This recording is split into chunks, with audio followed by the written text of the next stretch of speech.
First, let's clarify something fundamental, which is pure neurofeedback systems do not electrically stimulate the brain. They're purely about passively receiving information and giving feedback. They measure the brain's electrical activity using EEG sensors placed on the scalp. That electrical activity is processed by software, and feedback is provided usually in the form of sound or changes in some sort of visual. Then the brain responds to that information and gradually improves regulation over time. However, there are systems on the marketplace that call themselves neurofeedback, but actually deliver small microcurrents to the brain. And these systems are in a different category. And because they're delivering an electrical stimulation, usually in very short bursts, they are typically used by professionals in an in-office setting and not available for home use.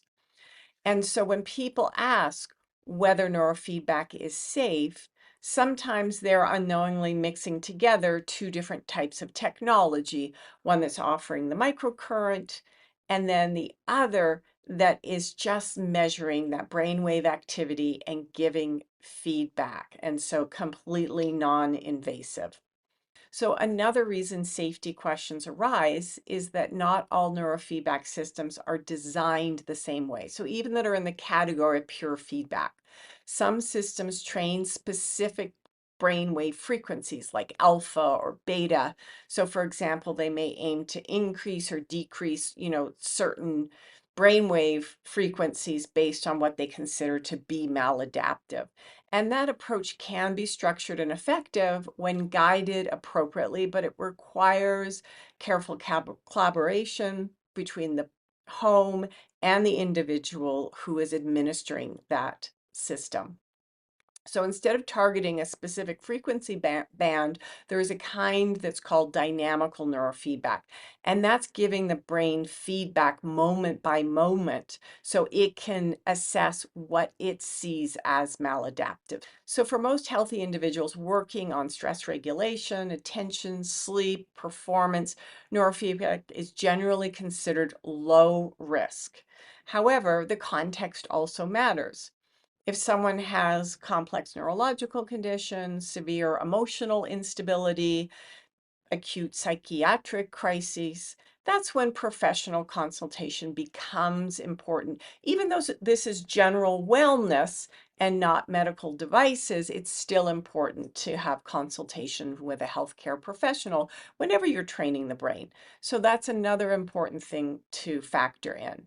So another factor is signal quality. So EEG, which is the electrical communication, it's very sensitive. And higher quality systems use better filtering and processing to reduce line noise and artificial information that can come in.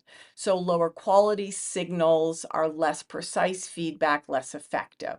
And that doesn't automatically make something dangerous, but it can affect how reliable the feedback is and how effective the system is. So support structure is another variable. We talked about it briefly about the ones that require providers. And some people do well with completely independent systems, and other people benefit from the guidance, especially in the beginning, because people have lots of questions.